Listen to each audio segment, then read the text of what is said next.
साध संगत जी, आज की साखी ऐसे सत्संगियों के लिए है जिन्हें नाम की बख्शिश तो हुई है, लेकिन वह इस संसार में मोह और माया को छोड़ने के लिए तैयार नहीं है। जब उनके सामने इसको छोड़ने की बात आती है तो वह ढेरों बहाने बनाने लगते हैं कि अभी हमारे पास समय नहीं है, बच्चे छोटे हैं, इनको पालने की जिम्मेदारी हमारी है, और अगर बच्चे बड़े भी हो जाएं तब भी यही बात कहते हैं कि अभी हमारी जिम्मेवारी ख़त्म नहीं हुई, अभी इनकी शादी करनी है, बच्चों को पैरों पर खड़ा करना है। जब बच्चे पैरों पर खड़े हो जाएंगे तब जाकर हम मालिक की पजरबंदगी की तरफ ध्यान देंगे। और जब बच्चे पैरों पर भी खड़े हो जाते हैं और उनकी शादी भी हो जाती है, अगर तब हमें कोई मालिक का प्यारा आकर कहे कि भाई अब समय है, अब भजन सिमरन कर लो, और तब भी हम यही कहते हैं कि नहीं, अभी हमारा अपने पोते और पोतियों को खिलाने का समय है, जब यह बड़े हो जाएंगे तब जाकर भजनबंदगी करेंगे। ऐसे ऐसे हम बहाने बनाते रहते हैं। तो साध संगत जी, आज की साखी कबीर महाराज जी के समय की है, तो साखी को पूरा सुनने की कृपालता करें जी, ताकि साखी का जो मूल अर्थ है वह आपको समझ में आ सके। साध संगत जी, यह बात कबीर महाराज जी के समय की है। उस समय सतगुरु अक्सर शाम के समय बाहर घूमने जाया करते थे, और जिनसे भी उनका मिलना होता था वह उसको मालिक की तरफ लगाने की कोशिश करते थे। साध संगत जी, आप तो जानते ही हैं कि जो संत महात्मा होते हैं उनका इस संसार में आने का केवल एक ही मकसद होता है कि वह हमें उस मालिक की तरफ लगा सकें, और वह शुरू से ही नाम का प्रचार करते हैं, उसके नाम का होका संसार में देते हैं, ताकि हमें अपने असल की खबर हो सके और हमारा रिश्ता उस मालिक से जुड़ सके। तो वह इसी के कारण इस संसार में जन्म लेते हैं।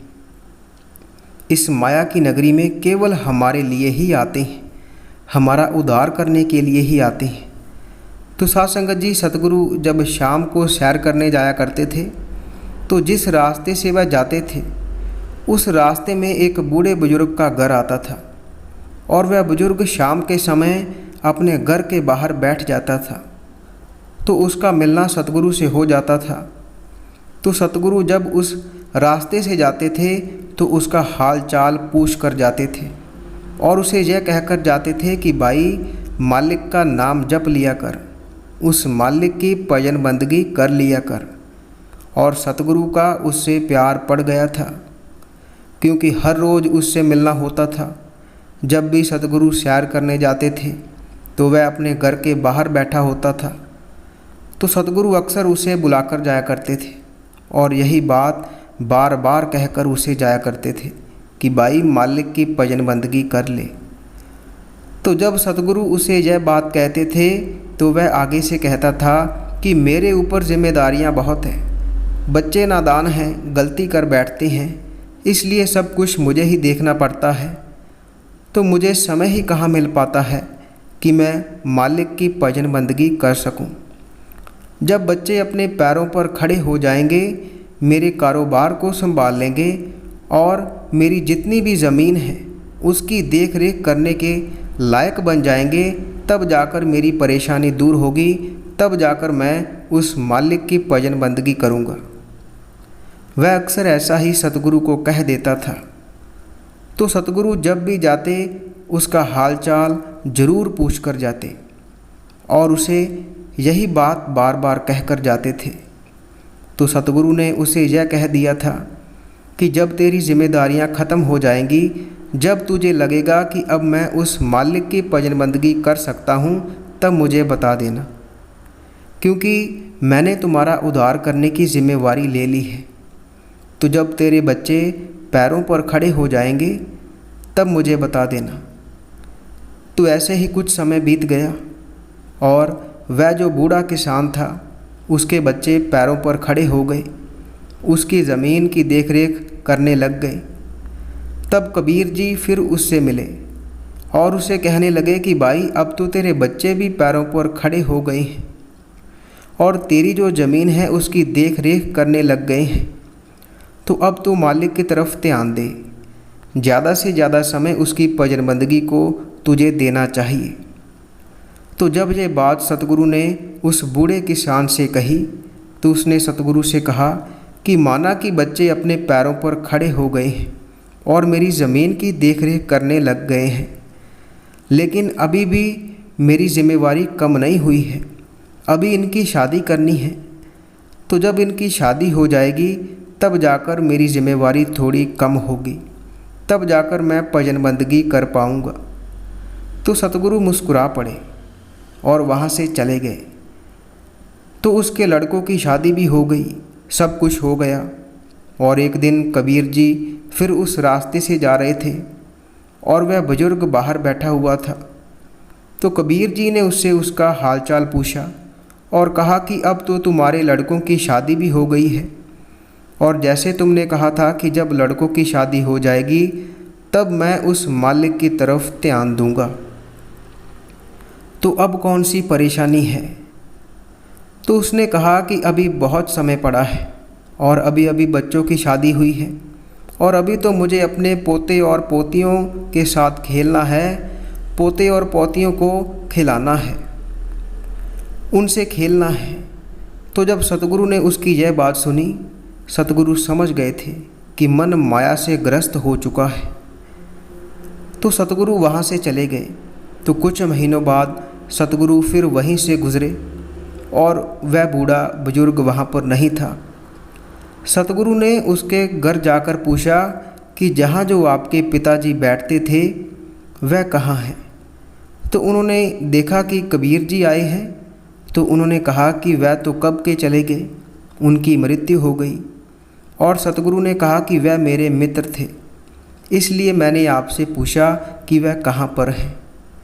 तो जब उन्होंने यह बात कही कि उनकी मृत्यु हो गई है, तो सतगुरु उसी समय अंतर्ध्यान हुए और उन्होंने देखा कि वह जो बूढ़ा किसान था उसका उसकी एक गाय से बहुत प्रेम था, वह उसका बहुत ख्याल रखता था।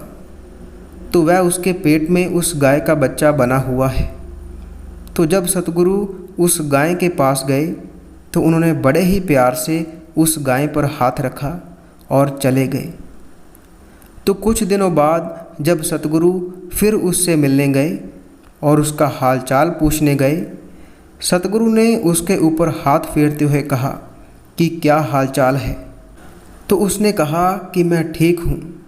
तो सतगुरु ने कहा क्या हम तुम्हारी मुक्ति कर दें, क्योंकि हमने तुम्हारी जिम्मेवारी ली थी कि तुम्हें सचखंड लेकर जाएंगे।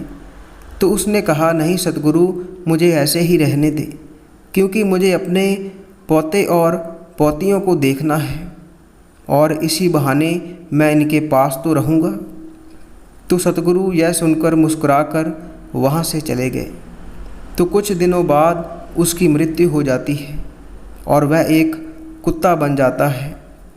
तो सतगुरु फिर उनके घर जाते हैं और देखते हैं कि वह वहाँ पर नहीं है, और सतगुरु अंतर्ध्यान होते हैं, शक्ति से देखते हैं कि वह कहाँ पर है।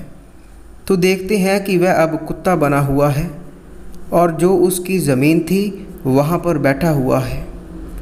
तो सतगुरु उसके पास जाते हैं और उसका हालचाल पूछते हैं और कहते हैं कि क्या अब तुम्हारी मुक्ति कर दें।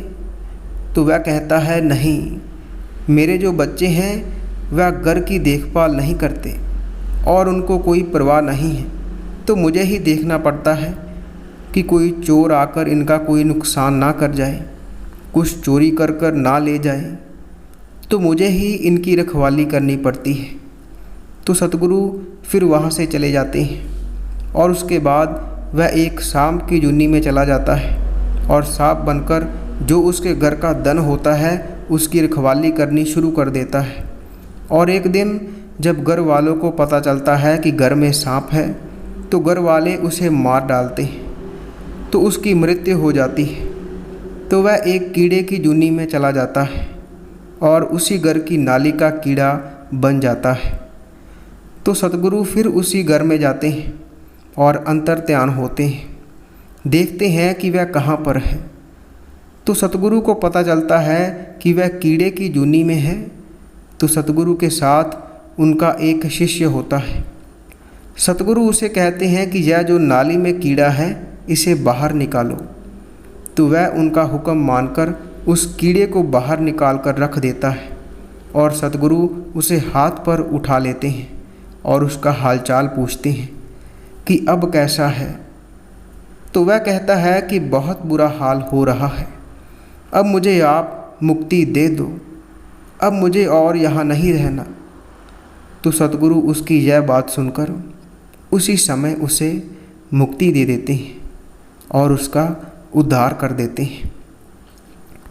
तो साध संगत जी, आज की इस साखी में हमें यह पता चलता है कि संतों का प्रेम जिनसे पड़ जाता है और अगर वह उनकी जिम्मेवारी ले लें और कह दें कि हम तुझे सचखंड लेकर जाएंगे, तो वह हर हालत में उसे लेकर ही जाते हैं। फिर चाहे वह व्यक्ति भजन बंदगी करे या ना करे, लेकिन वह सचखंड जाता ही जाता है, क्योंकि संतों के मुख से निकला कोई भी शब्द पूरा होता ही होता है और वह तो खुद उस कुल मालिक का रूप होते हैं। तो हमें इस साखी से यह भी पता चलता है कि हमारी हालत भी वह एक बूढ़े किसान जैसी ही है। हम भी ऐसे ही माया की गहरी नींद में पड़े हुए हैं और अगर हमारे पास सतगुरु आए भी और कहे भी कि चलो सचखंड जाने की तैयारी करो, हम तब भी तैयार नहीं होंगे और हम यही कहेंगे कि नहीं, हमारे ऊपर बहुत जिम्मेदारियां हैं, अभी बच्चे छोटे हैं, अभी उनकी शादी करनी है। तरह तरह के बहाने हम तब भी बनाने लग जाएंगे, क्योंकि माया का प्रभाव हम पर पड़ा हुआ है और हम इसकी गहरी नींद में सोए हुए हैं और हमें हमारे असल रूप की, जो कि हमारी आत्मा है, हमें उसकी पहचान ही नहीं है। हम शरीर से इतने जुड़े हुए हैं कि हमें लगता है कि यह माया ही सब कुछ है और जो हमारे रिश्ते बने हुए हैं हमें लगता है कि यह सदा के लिए रहेंगे। लेकिन जब शरीर छूटता है तो वह रिश्ते भी छूट जाते हैं। लेकिन जब हमारे मन के ऊपर इतने गहरे प्रभाव माया के पड़ जाते हैं कि जब हमारा शरीर भी हमसे छूट जाता है, हम तब भी इन्हीं का ही गुणगान करते रहते हैं। तो साध संगत जी, हमें उस कुल मालिक के आगे यही अरदास करनी है कि हमें अपनी शरण बख्श और हमें इतनी ताकत दे कि हम तेरी भजन बंदगी कर सकें और अपने सच्चे धाम सचखंड पहुंच सकें। साध संगत जी, इसी के साथ हम आपसे इजाज़त लेते हैं। आगे मिलेंगे एक ऐसी ही रूहानी साखी के साथ। अगर आपको यह साखी अच्छी लगी हो तो इसे और संगत के साथ शेयर ज़रूर करना और अगर आप इस चैनल पर नए हैं तो इस चैनल को सब्सक्राइब ज़रूर कर लें, ताकि हम जैसे ही नई साखी अपलोड करेंगे उसकी नोटिफिकेशन आप तक पहुंच जाया करेगी। और अगर आप रूहानी साखियां पढ़ना पसंद करते हैं तो आप हमारी वेबसाइट www.संतवचन.com पर जाकर पढ़ सकते हैं, जिसका लिंक वीडियो के डिस्क्रिप्शन में दिया हुआ है।